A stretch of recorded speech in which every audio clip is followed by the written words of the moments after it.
반갑습니다.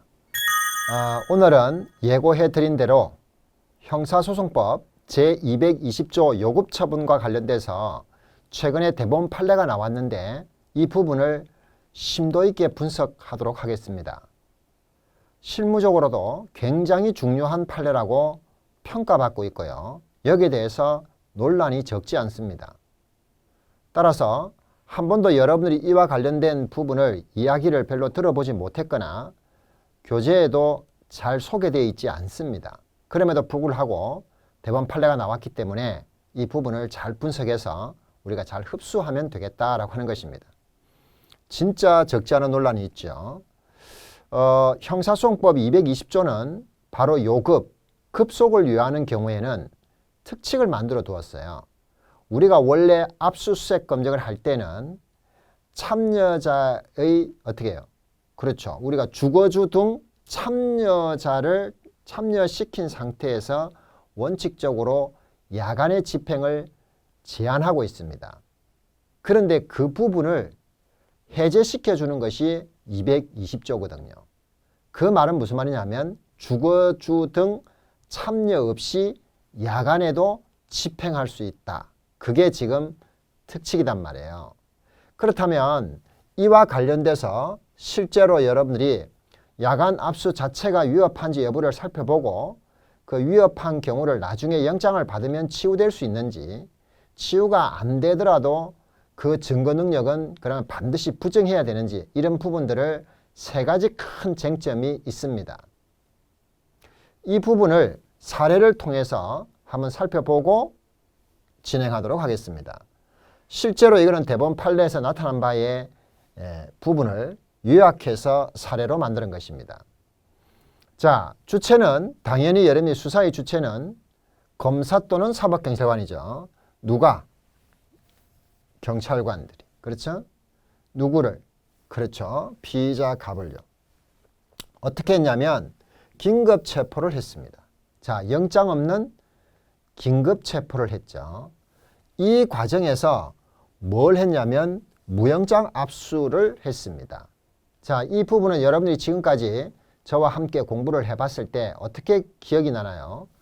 긴급 체포, 체포 현장에서는 무영장 압수수색을 할 수 있다고 그랬죠. 이거는 216조 1항 2호에 따른 것입니다. 그렇죠? 이것은 뭐 의문의 여지가 없어요. 할 수 있다는 점에 지금. 문제는 뭐냐면 체포 현장으로부터 2km 떨어진 주거지에서 이루어진 것입니다. 자, 2km가 떨어져 버리면 체포 현장이라고 할 수가 없죠. 이 체포 현장이라고 보기가 어렵습니다. 이 체포 현장에 여기는 포섭이 되지만 이거는 포섭이 안 되는 거죠.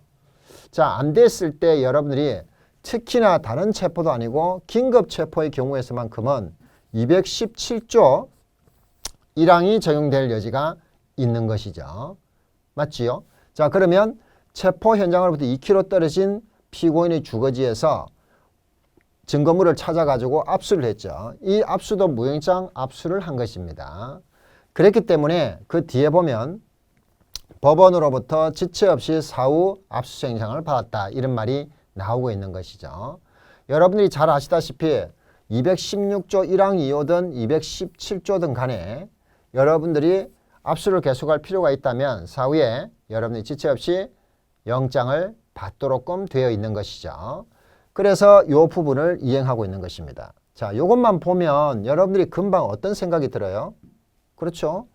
뭐 이거 긴급 체포하면서 현장에서 무영장 압수수색한 것은 216조 1항 2호에 따라서 2km 떨어지면 체포 현장은 아니지만 217조에 따라서 어떻게 해요? 장소를 제한함이 없는 217조에 따라서 무영장 압수수색을 하고 사후에 영장을 받았네?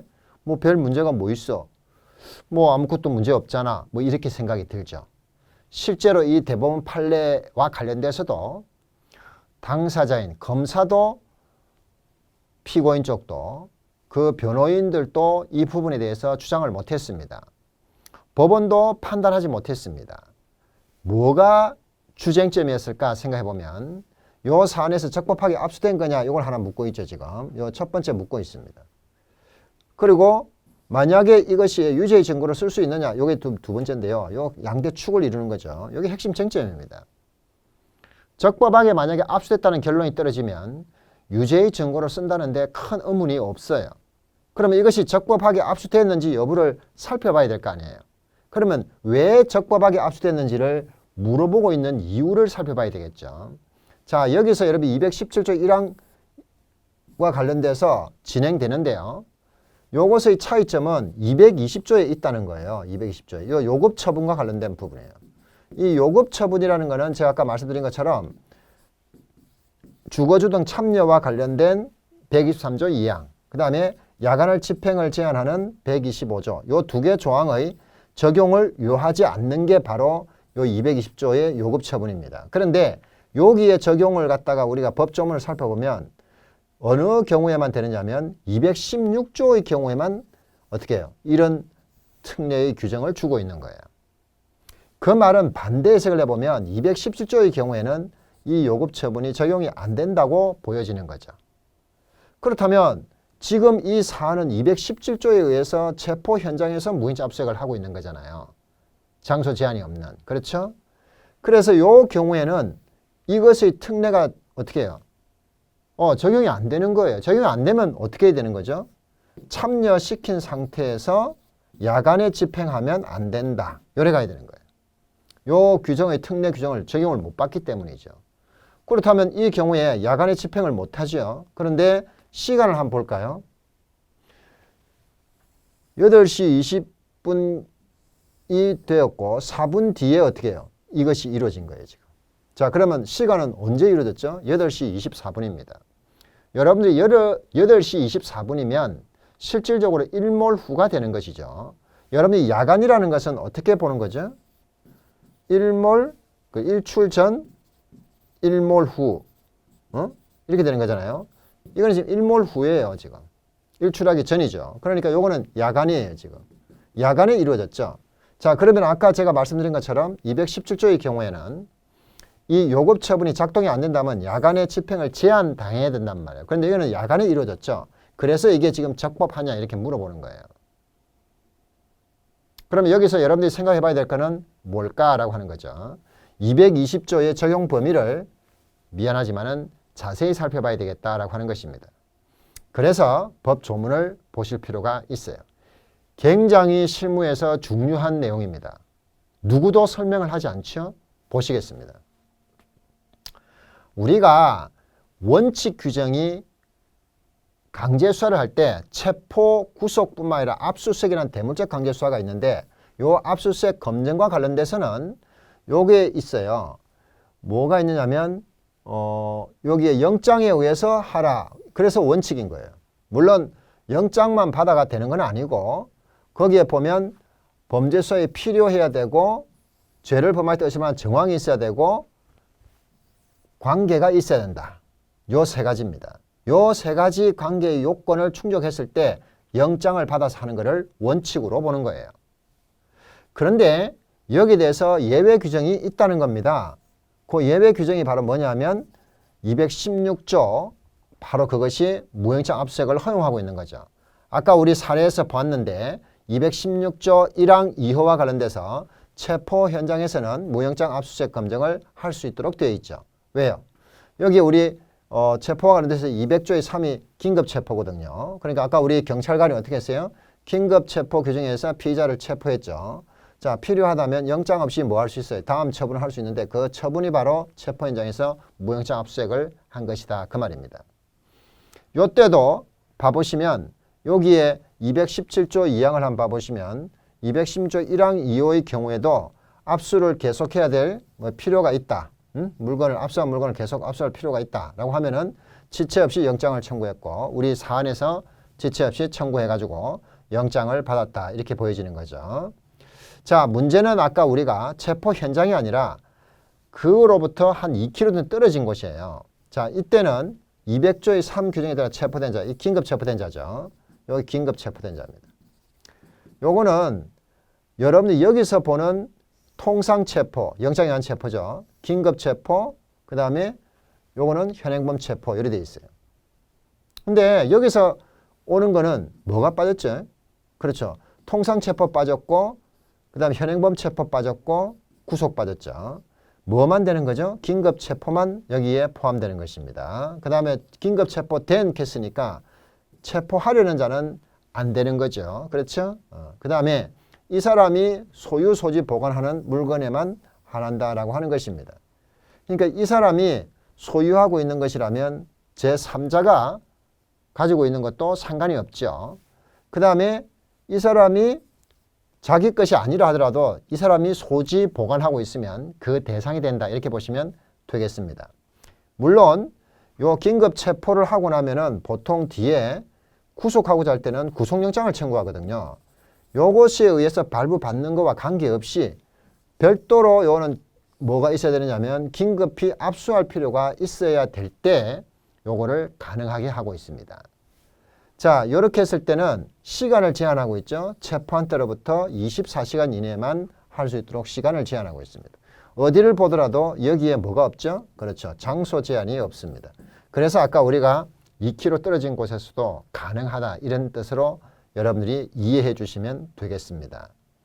여기도 마찬가지로 뭐죠? 자, 여기 1항이잖아요. 자, 1항의 경우에 압수한 물건을 계속할 필요가 있으면 지체 없이 압수를 청구해야 된다. 그렇죠? 만약에 이거를 청구했는데 발부받지 못하면은 즉시 환부, 반환해야 된다. 이렇게 규정하고 있잖아요. 그렇죠? 자, 요 규정을 보는데요. 여기서 우리가 지금 핵심적인 것이 뭐냐면 이 사안의 쟁점이 바로 여기에 220조와 관련된 부분이에요. 여기에 220조를 보면 216조의 규정에 의한 처분을 하는 경우 이렇게 딱 제한해 버렸어요. 요거냐면 217조가 빠져 있죠, 지금 여기에. 그렇죠? 자, 이렇게 처분할 때는 급속을 유예하잖아요. 그러면 123조 2항이 뭐냐면 참여자 규정이에요. 주거주동 참여 규정이죠. 그 다음에 제 125조가 뭐냐면 야간 집행과 관련된 부분. 야간 집행을 제한하는 거예요. 야간 집행을 제한하는 거예요. 자, 요 규정에 의하지 않는다. 이 말은 무슨 말이냐면 주거주 참여 없이 야간에도 집행할 수 있다. 그런 뜻이에요. 언제만? 216조의 경우에만 그 말입니다. 아시겠죠?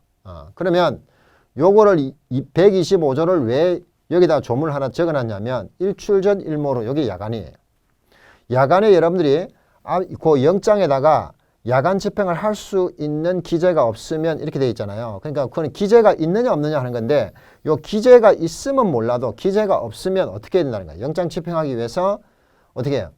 타인의 주거 등에 들어가지 못한다. 이렇게 돼 있습니다. 그러니까 집행을 못하도록 한 것이죠. 그렇죠?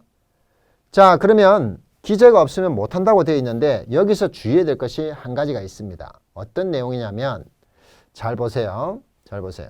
여기에 보면 타인의 주거라고 되어 있습니다. 그렇죠?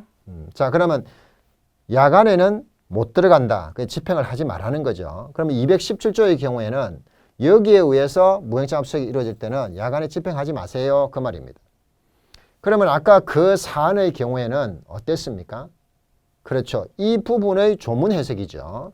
왜냐하면 220조에 보면 216조라고만 규정을 해놨다 말입니다. 216조라고만 되어 있는 거예요. 216조라고만 딱 되어 있기 때문에 뭐라고 해야 되느냐면 이게 우리가 지금 사안의 216조가 아니라 217조에 의해서 했을 때는 여기 규정에 유하지 않는 게 아니라 그 규정에 따라야 되는 거죠. 그러니까 야간 집행을 못 하는데 아까 8시 24분이면 야간이잖아요. 그래서 그게 위법한 거 아니냐 이런 결론이 떨어지는 것입니다.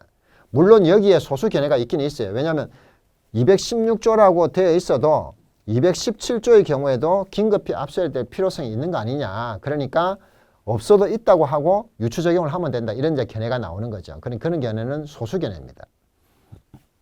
216조라고만 되어 있기 때문에 본 사안처럼 217조의 경우에는 적용할 수가 없지 않겠느냐라고 하는 것입니다. 그렇다면 야간에 압수한 것은 위법하다 이런 결론이 떨어져야 되겠죠. 그런데 위법하다고 하는데 만약에 아까 그 집은 누구 집이었어요? 제3자가 아니라 그 피고인 집이었단 말이에요. 그 피의자 있죠? 그 사람의 주거지였던 거예요. 그러면 여기서 말할 때 여기에 타인의 주거 속에 요 타인 속에 만약에 피의자가 여기에 포함되지 않는다면 피의자 이외의 다른 사람 집에는 못 들어가니까 그 사람 집에는 들어가면 적법하다는 결론이 나올 수 있잖아요. 그래서 이게 한 번 더 논란이 되는 거예요. 그런데 여러분이 잘 봐보세요. 여기 지금 주어가 없지만 압수수색을 할 수 있는 사람은 항상 누구예요? 그렇죠. 수사기관이라고요. 그러면 수사기관의 야간에 타인의 주거 등에 못 들어간다 했는데 여기에 수사기관의 입장에서 봤을 때 타인이라는 것은 물론 제3자는 당연히 들어가는 것이고 피의자를 제외할 이유가 전혀 없다는 거예요. 그러니까 여기서 어떻게 해요? 피의자는 여기에 포함되기 때문에 들어간 것은 위법하다. 이렇게 가는 것이에요. 무슨 말인지 알겠죠? 그러니까 첫 번째 쟁점이 220조에 216조의 경우라고 되어 있어도 이때 217조는 빠져 있고 따라서 요급처분의 적용을 받지 못하게 되는 것이죠. 그 다음에 125조와 관련돼서는 이것도 사실 어째 보면 절대적으로 금지하는 건 아니에요. 왜냐하면 야간에 집행할 수 있다는 기재가 있으면 할 수 있으니까 상대적 제한에 불과한 거죠. 여기서 타인이라는 것은 피의자를 여기에 포함하게 된다는 것입니다. 제외돼 버리면 적법하게 갈 수가 있지요. 그러나 그렇게 보지는 않는다는 것입니다. 그러면 여러분들이 이 조문을 머릿속에 딱 집어넣어 놓고 이제 정리해 들어가야 돼요. 그렇지 않으면은 이게 잘 이해가 안 가요. 한 번도 본 적이 없는 부분이거든요. 그래서 지금부터 여러분들 봐 들어갈 테니까 한번 잘 보세요. 이 조문을 머릿속에 딱 집어넣고 굉장히 많이 쓰이는 조문이다 이 말이에요. 예배 규정이 원칙이 215조죠. 예배 규정 첫 번째가 216, 그 다음에 두 번째가 217, 세 번째가 218이죠. 218조는 또 다음 여러분들이 5탄에서 여러분들이 맡아들여질 것입니다. 실무적으로 사전 사후영장이 다 필요 없기 때문에 굉장히 많이 활용되는 조문 중에 하나죠. 그런데 그 부분을 깊이 있게 공부한 사람은 거의 없다고 보시면 됩니다. 5탄을 기대해 주시면 되겠죠. 자, 보시겠습니다. 그러면 여러분들이 야간 압수 자체가 위법한지 여부부터 한번 따져봐야 되겠죠. 그러면 아까 우리 밤 8시 24분에 무영장 압수수색을 했는데 이것이 야간 압수 자체가 위법하겠습니까? 이렇게 물어보는 거예요. 그 중에 쟁점은 야간 압수가 위법하냐 안 하냐는 두 가지에서 결론이 납니다. 그 하나가 뭐냐면 220조의 야간 집행의 특례가 있는데 220조에 216조는 당연히 적용되죠. 그런데 217조는 빠져 있었어요. 법 조문을 보실 때. 그러면 217조도 220조의 야간 집행 특례가 적용된다. 이렇게 해버리면 아까 그 사안은 야간에 집행했다고 해서 문제가 될 것은 없겠죠. 그러나 그렇게 볼 수 있을까라고 하는 것입니다. 자, 여기에 대해서 학설을 한번 보시겠습니다. 학자들은 어떻게 생각하고 있는지 한번 살펴볼게요. 학설이 여러분들이 굉장히 낯익은 것은 아니죠. 그렇지만 이런 것을 논리적으로 생각해 보는 것은 굉장히 바람직한 것입니다. 보시겠습니다. 서울대학교 신동 교수님 최근에 이제 여러분들이 퇴임을 하셨는데요. 그 서울대학교 법학전문대학원 그 형사법 교수님이시죠. 여기 보면은 적극설은 뭐냐면 217조의 체포 현장에서의 무영장 압수수색을 할 때도 긴급성 요건이 필요로 할 뿐만 아니라 긴급 체포하고 나서 24시간 이내에 무영장 압수수색이 이루어져야 되는 시간적 한계가 설정되어 있잖아요. 그러니까 24시간 이내에 들어있는 그 야간에도 당연히 적용할 수 있어야 되는 거 아니냐라고 하는 적극설의 입장이 나타나는 거지만 우리나라의 소수 견해다 그런 뜻입니다. 우리나라 다수 견해는 뭐냐면 아니 명문의 규정을 봐라. 220조를 보면 분명히 216조의 경우에만 그러하다고 되어 있지 217조가 빠져 있음에도 불구하고 그렇게 유추해석하는 것은 안 된다라고 하는 것입니다. 따라서 명문으로 규정을 두고 있지 않은 이상은 야간 집행을 못한다라고 해석하는 소극설이 우리나라의 다수설이다 그 말입니다. 자, 그러면 여러분들이 판사들은 어떻게 할까? 그 판사들이 재판을 할 때 여러분들이 참조하는 그 책이 있어요. 그 대법원에서 만드는 책인데요. 그 부분이 법원 실무제요라고 하는 책입니다. 그 책을 보면 뭐라고 되어 있을까요? 궁금하죠? 아니 궁금하지도 않는데 제가 이야기를 한 거를 여러분들이 잘 받아들일 리는 없겠죠. 궁금해야 돼요. 판사들이 보는 책은 뭐라고 되어 있을까? 여기에 제가 설치해 놨습니다. 그분들이 보는 책을 보니까 217조에 따른 압수수색이 야간에 이루어졌을 경우 자, 그러니까 217조에 따른 무영장 압수수색이 언제 이루어졌죠? 야간에 이루어졌습니다. 자, 야간에 이루어졌다면 그 압수수색의 필요성에 대해서는 엄격히 심사해야 된다. 자, 우리가 만약에 이것이 217조에 따라서 야간에 이루어지면 위법하다 이렇게 적지 않고 있죠.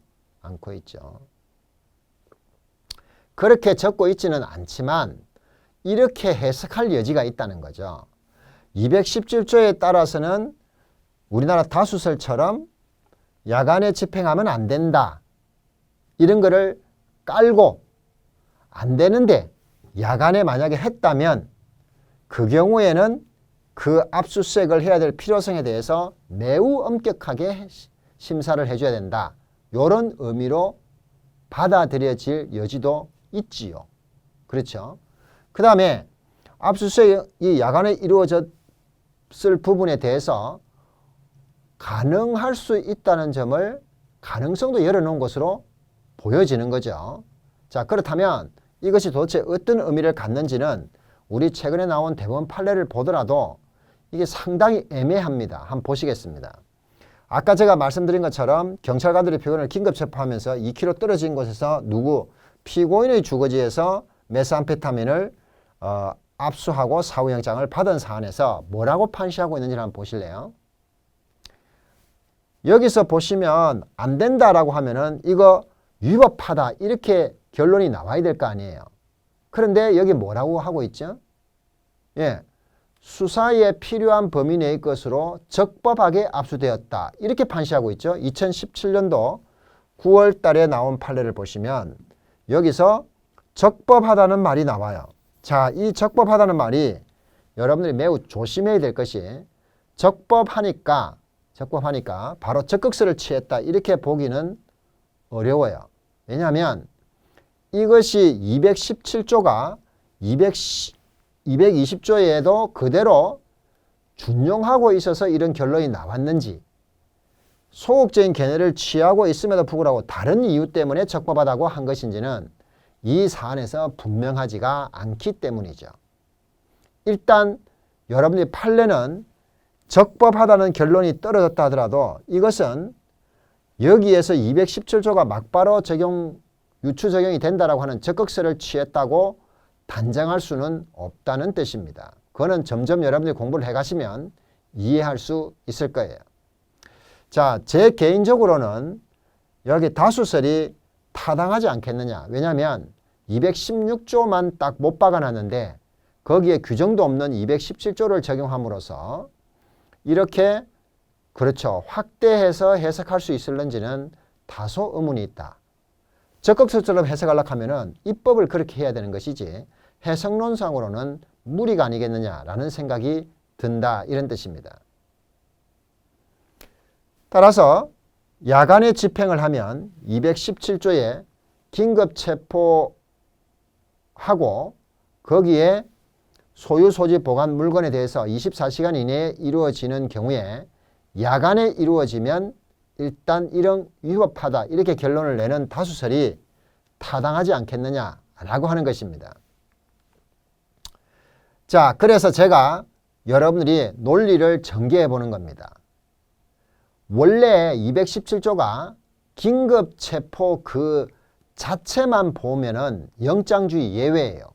체포영장 없이 뭘 하는 거죠? 그렇죠. 긴급체포를 하는 거잖아요. 근데 긴급체포를 하고 나면 원래 우리 법 조문에 보면 사후에 긴급체포가 이루어진 체포에 대해서 체포영장을 받는 게 아닙니다. 현행법은 구속영장을 청구하도록 되어 있단 말이에요. 그러니까 현행법 하에서는 긴급체포 자체가 사후에 체포영장으로 통제받고 있지 않다는 점에 우리가 한 번 더 고려해 볼 필요가 있고, 두 번째, 다시 긴급체포에 수반하지 않는 영장주의 예외를 인정한 게 바로 217조입니다. 따라서 여기는 장소 제한이 없죠. 그렇죠? 그렇기 때문에 긴급체포에 수반하지 않는 영장주의 예외를 광범위하게 인정하고 있는 것은 우리가 영장주의를 관찰하고 있는 부분을 상당히 어떻게 해요? 형해화할 수 있다는 점에 한번 미루어 보고 형해화다 이 말은 뼈만 남긴다는 거예요. 두 번째로는 우리가 220조는 217조에는 유추 적용할 수 없다는 게 아까 우리 다수설인 소극설이었잖아요. 그렇죠? 자, 이 경우에는 요급 처분 규정이 적용이 안 됩니다. 그러면 결국은 어떻게 되는 거죠? 야간 집행을 제한하는 125조 규정이 그대로 적용되기 때문에 야간에 집행을 하면 안 되는 거고, 만약에 그게 24시간 이내라고 하더라도 야간 집행은 원칙적으로 허용될 수 없고, 만약에 야간에 집행이 이루어지면 절차상 위법이 있다. 이렇게 결론이 떨어지는 것이 맞지 않겠느냐라고 하는 것입니다. 따라서 저 개인적으로는 여러분들이 우리나라 다수설이라고 할 수 있는 바로 소극설을 지지하는 것이 맞겠다. 그러니까 217조의 경우에는 야간 집행의 특례가 적용되지 않는다라고 결론을 내려주시면 되겠습니다. 그 말은 한마디로 표현하면 긴급 체포된 자의 무영장 압수수색과 관련돼서는 야간 집행을 하면 위법하다. 이렇게 결론을 내려달라는 것입니다. 됐죠? 자, 문제는 뭐냐면 거기에서 125조가 그대로 적용이 돼야 되는데 여러분들이 125조를 보니까 아까 절대적인 제한이 아니었어요. 거기는 뭐라고 되어 있었죠? 그렇죠. 야간에 집행할 수 있다는 기재가 있으면 그 금지 규정에도 불구하고 할 수 있다고 되어 있었잖아요. 상대적 제한을 취하고 있었다. 그 말입니다. 그런데 그 중에 여러분들이 봐보세요. 야간 집행 제한 규정 125조에 아까 타인의 주거 등에 들어가지 못한다. 그렇게 했잖아요. 타인의 주거에 못 들어가는데 피의자가 거기에 빠져 있다라고 한다면은 그거는 피의자의 주거에 들어갈 수 있다고 해석할 수 있기 때문에 적법하다고 볼 여지가 생기게 되는 거죠. 자, 그런데 과연 그렇게 해석할 수 있을까? 그 말입니다. 제가 다시 한 번 더 말씀드리면 현행법 125조는 타인의 주거로 제한되어 있고, 만약에 여러분들이 타인의 주거에 이 타인 속에 누가 안 들어가면 피의자가 여기에 포함되지 않아 버리게 되면 217조에 의한 즉 긴급체포된 자의 야간의 무영장 압수가 적법하게 될 수 있다는 가능성이 열리게 되는 거예요. 그래서 우리가 추가로 검토를 더 해봐야 되는 것이죠. 우리나라 현재의 다수설은 이 타인의 피의자가 당연히 포함되기 때문에 위법하다고 결론을 내는 것입니다. 그런데 여기에 대해서 소극설은 타인은 제3자만 말하지 피의자는 제외된다고 주장하고 있으나 그렇게 근거가 있다고 보기는 어렵습니다. 물론 우리 판례는 피고인의 주거지에서 이렇게 말을 하고 있어요. 피고인의 주거지에서 긴급 압수수색이 이루어진 사건에서 적법하게 압수된 것으로 결론을 내고 있죠. 자, 피고인의 주거와 관련돼서 적법하다 이렇게 하니까 결론만 보면은 이게 마치 어떻게 해요? 소극설을 취한 것 같은 느낌이 있잖아요. 그러나 그렇게 단정할 수는 없습니다. 왜냐하면 여기에 견해를 지지하더라도 이런 결론이 나올 수 있기 때문이죠. 제가 그 부분을 조금 더 설명해 드리도록 하겠습니다. 왜 적극설이 타당하냐면 125조의 야간 집행의 주체는 법 조문에는 안 나와 있어도 그 집행의 주체는 어디까지나 수사기관이라는 거예요. 그럼 수사기관의 입장에서 봤을 때 타인은 누구를 말하겠느냐라고 하는 것입니다. 그거는 수사기관 이외의 자 이렇게 보는 것이 맞잖아요. 그렇다면 그 수사기관 이외의 자의 피의자를 제외할 이유가 없다는 것입니다. 그 다음에 사전영장을 발부받았을 때도 피의자 주거를 집행하는 경우에 야간 집행의 어떻게 해요? 제한이 되는 겁니다. 이와 달리 해석해야 될 이유가 없어요. 이거는 사전영장이 없을 뿐인 것이지 나머지는 다 똑같아야 되잖아요. 그래서 마찬가지라는 것이 두 번째 논리입니다. 세 번째 논리는 피의자 주거라도 그 가족의 사생활 평온은 여전히 보장되어야 되지 않겠어요? 여러분들이 야간 집행을 제한하는 이유는 뭘까요? 피의자. 그게 사생활 평온 때문에 그런 것입니다. 그런데 그 가족의 사생활 평온은 뭐 소홀히 해도 되느냐? 그건 아닌 것이죠. 그 다음에 같은 영장주의 예외 규정인 210조 1항 어때? 1호의 경우에도 보시면 타인의 주거 이렇게 되어 있는데 그 타인의 주거에 피의자 주거를 다 포함한다고 해석하고 있습니다. 그렇다면 216조하고 217조와 관련된 부분에서 통일적으로 해석하지 않을 이유가 아무것도 없는 거죠. 그 위에 조문의 타인에는 피의자를 포함시키면서 여러분들이 125조를 어떻게 217조에 적용할 때 끌어올 때는 갑자기 거기에 타인에는 피의자가 제외되어야 된다. 이렇게 해석하는 것은 매우 불합리하다는 것이죠. 그래서 통일적인 이해를 해본다면 당연히 그 타인 속에는 피의자가 포함된다고 해석해야 된다라고 하는 것입니다. 자, 그러면 여기까지 결론을 어떻게 내야 되죠?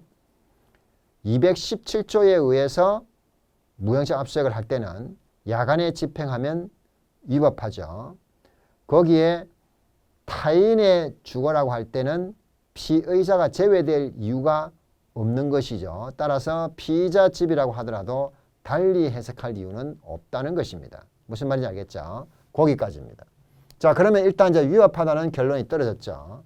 위법하면은 아까 사안에서 보면 사후에 영장을 받았다고 했잖아요. 그러면 사후 영장으로 인해서 야간 압수의 위법성이 다시 하자가 치유될 수 있겠느냐라는 문제가 이제 두 번째 큰 쟁점으로 부각하는 것입니다. 말씀드린 바대로 요급 처분의 220조가 217조에는 적용되지 않는다는 소속서를 취하더라도요. 야간 집행 금지를 제한하고 있는 125조는 어디까지나 상대적 금지라고 제가 말씀을 드렸죠. 자, 그러면 이때 야간에 긴급 압수를 하고 사후에 영장을 발부받는 경우라면 사후 영장을 통해서 위법성이 치유돼 가지고 적법하다고 볼 수가 있지 않겠느냐라는 생각을 하게 되는 것입니다. 자, 이것이 바로 치유 문제인데요.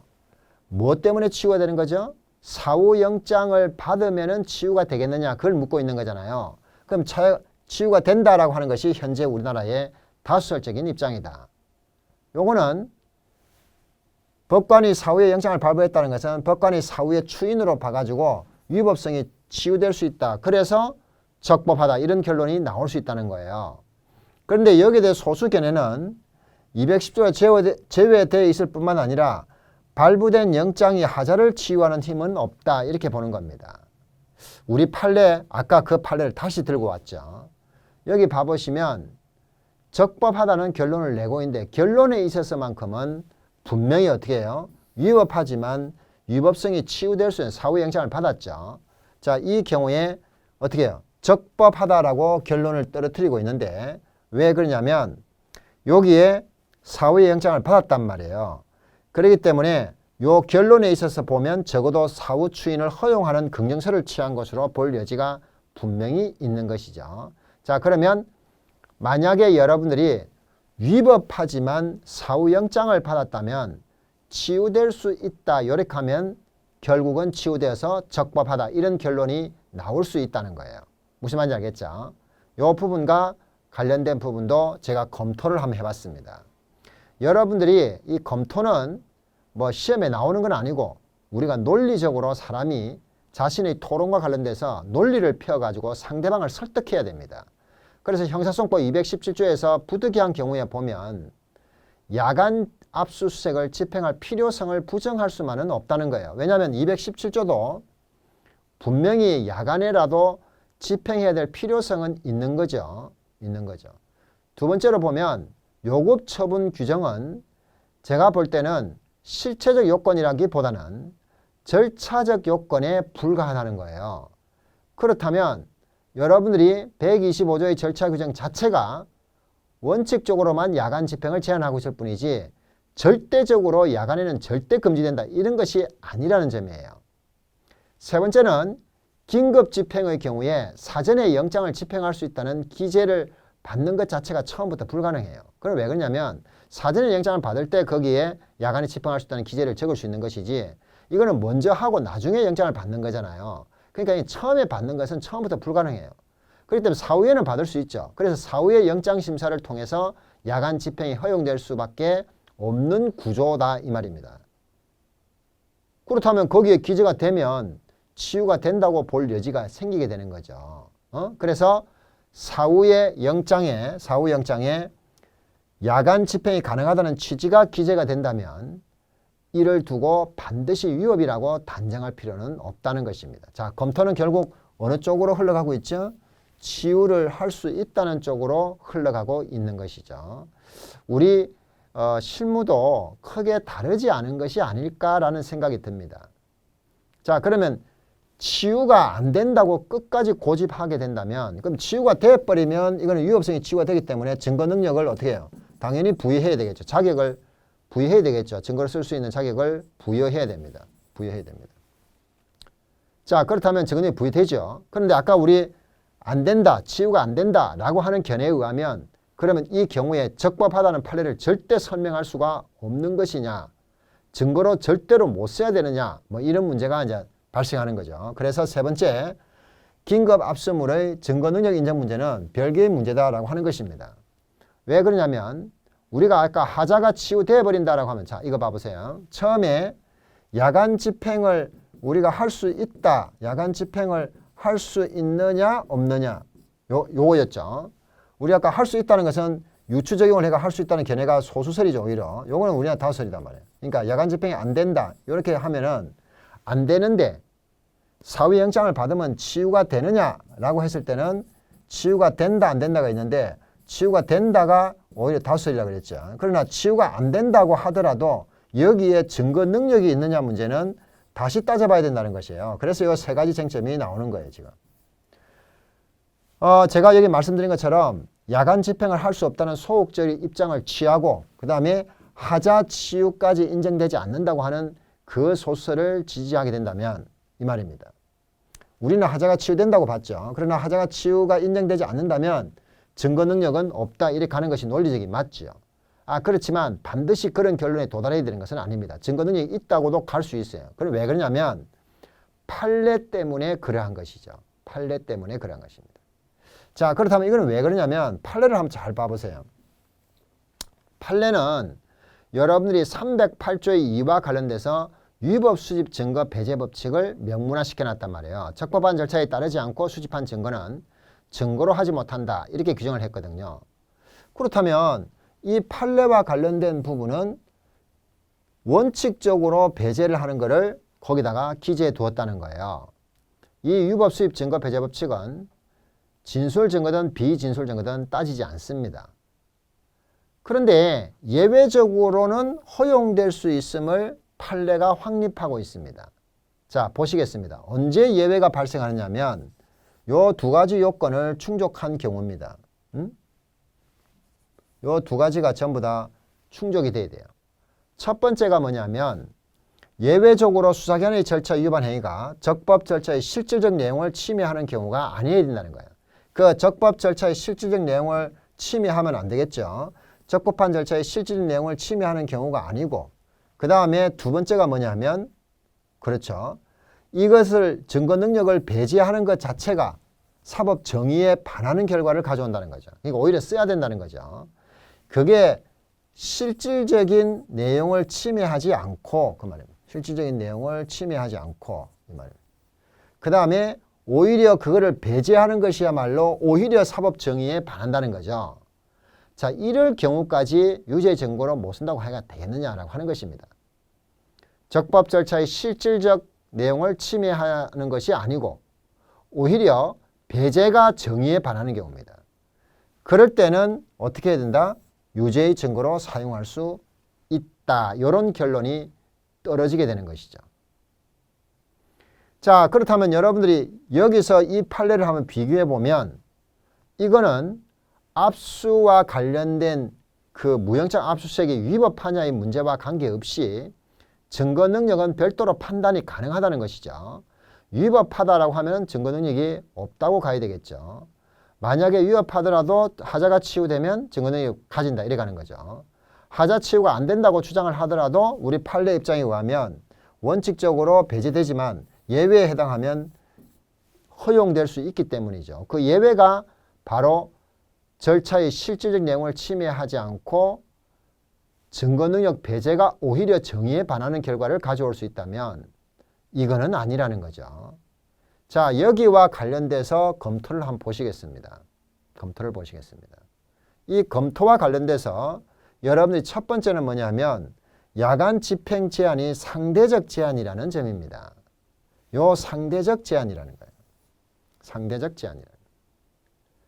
그 다음에 두 번째는 사후영장이 지금 발부가 됐죠. 구체적으로 이제 한번 따져보는 거예요.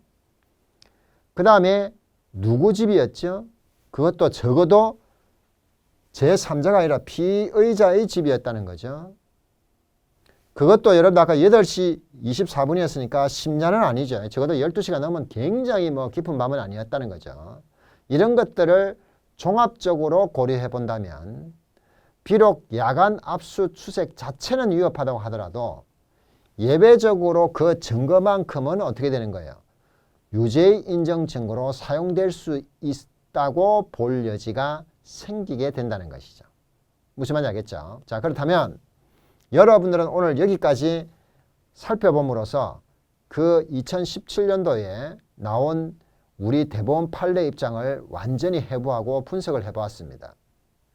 다시 한번 여러분들이 그 사안으로 넘어가 보면 이제는 확실하게 이해가 갈 것이다. 나는 그렇게 생각을 합니다. 그 지문을 우리가 다시 처음으로 돌아가서 한번 잠깐 볼래요? 이렇게 되어 있어요. 한번 보시겠습니다. 이 지문을 이제 내용을 다 설명을 했으니까 이제 여러분들이 볼 수가 있어요. 한번 보실까요? 네, 이렇게 한번 봅시다. 이렇게 보시면 이제 이 지문이 확실하게 여러분들에게 들어옵니다. 경찰관이 피의자를 긴급 체포했죠. 원래 긴급 체포하고 나면 구속하고자 할 때는 구속영장을 치는 거지 체포영장을 별도로 청구하는 것은 아닌 거죠. 현행법에서. 이것도 영장주의 예외가 맞고요. 그 다음에 그 뒤에 이루어지는 무영장 압수를 하는 거 있죠. 이것도 무영장으로 이루어지는 겁니다. 이것도 무영장이고 이것도 무영장이라는 거죠. 그 다음에 다시 어떻게 하죠? 8시 24분에 현장으로부터 2km나 떨어진 피고인의 주거죠. 이거를 무영장으로 압수를 했습니다. 그렇죠? 요거는 216조 1항 2호에 해당하는 거죠. 요거는 217조에 해당하는 것이죠. 어느 것이든 간에 법원으로부터 사후에 지체 없이 영장을 받아야 되는 거죠. 그렇죠? 사후영장을 이 사안에서 받았습니다. 이런 아무것도 문제가 없는 것으로 보이죠. 그렇지만 여기서 여러분들이 뭐라고 묻고 있는지를 잘 보셔야 됩니다. 적법하게 압수된 것이냐 이렇게 묻고 있단 말이에요. 적법하게 압수된 것이냐. 우리 판례는 적법하다 이렇게 결론을 냈는데 그 내는 논리적 과정이 매우 불안정하고 이게 굉장히 허술하다는 거죠. 그래서 우리가 이론 구성을 해준 것입니다. 따라서 여기서 여러분들이 결론을 내야 될 것은 어떻게 내야 되는 거죠? 첫 번째 여기서 쟁점은 217조에서 문제가 된 217조에 220조의 요급처분이 적용되느냐라고 하는 것이죠. 그래서 요급처분은 참여자 규정인 123조 2항하고 그 다음에 야간 집행을 제한하는 125조 규정을 풀어주는 것인데 요 풀어주는 거는 216조의 경우에만 풀어주도록 되어 있어서 217조에는 그대로 원칙대로 적용이 돼야 되고 그렇다면 밤에 야간에 집행한 것은 위법하다 이렇게 결론이 떨어질 수가 있다는 것입니다. 그게 우리나라의 다수설입니다. 그러면 여기서 그러면 위법하다 이렇게 최종적으로 결론을 내릴 수가 있는데요. 혹시라도 위법하다라고 하는데 요 구체적인 125조 규정 안에 타인의 주거에 들어가지 못한다라고 했기 때문에 요 타인의 만약에 피의자가 여기서 빠져버린다면 적법하게 될 가능성이 있잖아요. 그런데 요 우리나라 다수설은 포함된다고 보는 것이죠. 포함하는 견해가 우리나라의 다수설인 견해죠. 그래서 결국은 위법하다는 결론이 떨어지는 거예요. 여기서도 지금 어떻게 해요? 피고인의 주거지에서 했잖아요. 그러니까 여기에 타인에 해당하느냐 이 부분이 지금 쟁점이 된 거죠. 어찌됐든 간에 어떻게 해요? 위법하다 이렇게 결론이 떨어지는 거예요. 그러면 여러분들이 여기서 그러면 적법하게 압수된 것이냐라고 할 때 아닙니다. 위법하게 압수된 것입니다. 이렇게 결론을 꼭 내려야 되느냐라고 하는 것은 한 가지 더 추가적으로 살펴봐야 될 부분이 있다는 것입니다. 왜 그러냐면 위법하다고 하더라도 뭘 받았어요? 사후에 영장을 받았잖아요. 그러니까 요거는 치유될 수가 있다라고 하면은 요거는 뭐로 가는 거예요? 적법하다 이렇게 갈 수가 있는 거예요. 무슨 말인지 알겠죠? 그러니까 요거는 사후의 치유를 인정하느냐 안 하느냐의 문제고 우리나라 다수설은 치유를 인정하겠다는 거죠. 인정하겠다는 거죠. 그런데 여기서 이제 치유를 인정하는 이유는 왜 그러냐면 여러분들이 217조에 있는 실체적인 요건은 뭐냐면 긴급 체포된 자의 소유, 소지, 보관 물건이어야만 합니다. 두 번째는 긴급히 압수해야 될 필요가 있고요. 시간은 24시간 이내에 이루어져야 되죠. 자, 시간은 8시 20분에서 24분이니까 24시간 이내에 이루어진 건 맞죠. 아니, 여기 24니까 그래 말하면 그게 아니고 24분에 4분 이내에 이루어졌잖아요. 이거는 지금. 24시간 이내에 이루어지면 적법하다. 이렇게 간단 말이에요. 그러니까 그 세 가지 요건을 치유하는 것이 아니라 문제는 그 과정에서의 단순한 절차 규정이라는 거죠. 지금. 야간에 집행하지 마라. 그것도 뭐죠? 그렇죠. 상대적 제한일 뿐이라는 거죠. 그러니까 나중에 영장을 받으면서 야간에 집행해도 좋다고 하는 허용의 기재가 적힌다면 이걸 치유를 인정 안 할 이유가 뭐 있겠느냐라고 하는 것이 현재 우리나라의 다수설의 입장이라는 것이죠. 그런데 여기도 여전히 반대하는 견해가 있기는 있었죠. 자, 그러면 우리나라 다수설에 따라 치유가 되어버리면 여기에 증거 능력은 어떻게 되는 거죠? 당연히 있다 이렇게 가야 되는 거죠. 그런데 여기와 반대로 치유가 된다는 견해도 있지만 치유가 안 된다고 하게 되면 반드시 위협하니까 증거 능력이 없다고 해야 되느냐? 이것은 아니라는 것이에요. 왜 그러냐면 설사 치유가 안 돼서 위협하다고 하더라도 그 증거 능력을 부여하는 문제는 위법하면 원래 증거 능력을 배제하는 것이 원칙인데 이 말이에요. 원칙인데 우리 판례가 예외적으로 허용하는 경우가 있다는 거지. 그 허용 예외의 요건이 뭐냐면 그 실질적인 내용을 침해하지 않고 증거 능력을 배제하는 것이 오히려 정의에 반한다면 이거는 그대로 증거 능력을 허용해줘도 된다. 이런 결론을 내고 있기 때문이죠. 따라서 그 판례의 내용에 따르면 여러분들은 증거 능력이 어떻게 해요? 압수물을 유죄의 증거로 사용할 수 있느냐라고 하는 것은 이렇게 가도 크게 무리가 없죠. 어떤 견해를 취하든 간에. 맞지요? 그 다음에 여기에 적법하게 압수된 것이냐 적법하냐 이렇게 물어봤는데 우리 판례는 적법하다고 했죠.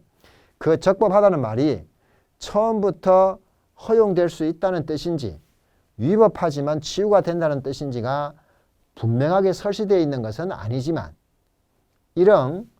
이렇게 다수설처럼 이해하는 것이 맞지 않겠느냐라고 하는 것입니다. 따라서 일단 야간에 집행한 것은 위법하다고 보고요. 그 다음에 뭐다요? 그렇죠. 사후에 영장을 받게 되면 치유된다고 보는 것이 우리나라의 다수설이다. 이렇게 여러분들이 결론을 내려주시면 되겠죠. 그렇다면 요거는 굉장히 간단한 문제지만 안에 있는 쟁점이 굉장히 여러분이 중요한 쟁점이 숨어져 있는 거죠. 그러잖아요. 따라서 수사의 적법성과 증거법에 이르기까지 굉장히 중요한 문제가 한꺼번에 쟁점으로 들어가 있다. 이렇게 보시면 되겠습니다. 이거를 설명을 하면 실무에 계시는 분들도 진짜 이게 어렵다. 와, 이거 뭐죠? 뭐 이런 이야기를 하는 사람이 있는데 실제로 여러분들이 강폭력팀과 관련돼서 실제 여러분들이 실무에 종사하고 있는 경찰들을 가리키면 이 부분에 대해서 굉장히 논란이 있습니다. 이거 된다 안 된다에 막 논란이 어마어마해요. 그리고 또 거의 반반으로 나눠져요. 자, 이 판례에 비춰본다면은 일단 위법하게 야간에 집행하는 것은 위협하다고 볼 여지가 있지만 사후에 영장을 받게 되면 치유된다고 보여지고 그렇다면 유죄의 증거로 사용할 수 있다는 결론이 일반적 결론이다. 그 말입니다. 그런데 처음부터 적법하니까 증거 능력이 있다. 이렇게 주장하는 견해도 있지요. 소수 견해입니다. 아니야. 위법하지만은 치유가 안 된다라고 주장하는 소수 견해도 있었죠. 그렇지만 증거 능력은 예외에 해당해서 증거 능력을 부여할 수 있다. 이런 어떻게 해요? 소수적인 견해가 있었죠. 자, 그런데 우리는 일반적으로 다수설은 어떻게 갔다? 위법하지만 치유가 돼서 적법하다. 이렇게 간다는 거죠. 따라서 증거 능력을 가질 수가 있다. 있다. 요 말입니다. 무슨 말인지 알겠죠? 그래서 이렇게 여러분들이 기억을 해두시면 될 것 같습니다. 이거 굉장히 함축된 거죠. 제가 만약에 여러분들이 뭐 시험을 낸다 이러면은 이 문제를 하나 내보면 여러분들이 그 쟁점을 찾아낼 수 있느냐 없느냐가 여러분들의 실력을 좌우하게 되는 것이죠. 이제는 여러분들이 뭐 잘 아시겠지만 이제는 새해가 밝았죠. 여러분들이 2021년도 1월 1일 이제 여러분들이 새해가 밝아서 새로운 법이 시행되는데요. 이제는 여러분들이 1차적 수사권을 경찰이 가졌단 말이에요. 여기서 이제 여러분들이 수사를 개시하고 진행하고 이런 1차적인 종결권까지 행사할 수 있게 되었단 말이죠. 이제는 여러분들이 수사의 주체성을 가지게 됐고 거기에 여러분들이 이제는 전문성을 갖춰야 될 때가 완전히 온 거죠. 과거에는 검사의 지휘를 받아서 수사를 했을 뿐이지만 이제는 여러분들이 독자적으로 수사를 행할 수가 있다는 거죠. 그러니까 거기에 걸맞게 여러분들의 실력도 갖춰야 되지 않나. 즉 경쟁력을 갖춰야 되기 때문이죠. 이제는 여러분들이 언제까지나 검사의 지휘 속에 그런 것으로 이제는 완전히 벗어나야 되는 것이죠. 또 실제로 이제 벗어났고요. 그럼에도 불구하고 검사에게 물어보면서 수사를 할 수는 없는 거 아니겠어요? 그러니까 여러분들이 이제는 경쟁력을 갖추기 위해서 실력을 점점 쌓아가야 된다. 그래서 수사를 하시는 분들은 굉장히 그렇죠. 해박해야 됩니다. 이런 부분에 대해서 야 이게 어떻게 되지? 이거 뭐야? 이렇게 하는 것이 아니라 보는 순간에 이거는 그렇지. 야간에 집행하면 일단 위협하지만 사후 영장을 받으면 일단 적법하고 증거 능력은 부여될 수 있다. 이렇게 일단 결론을 내려보고 판례 또한 어떻게 해요? 적법하다고 판시를 하고 있죠. 그래서 이 부분은 그렇게 이해하는 것이 좋지 않겠나라는 생각이 드는 것이죠. 자, 이 판례를 여러분들 걸로 잘 소화해서 여러분의 실력이 쑥쑥 크는 계기가 됐으면 좋겠습니다. 일단 여러분이 4탄은 끝마치고 다시 또 여러분이 가장 많이 하는 이미제 출몰의 압수인 5탄을 기대해 주시기 바랍니다.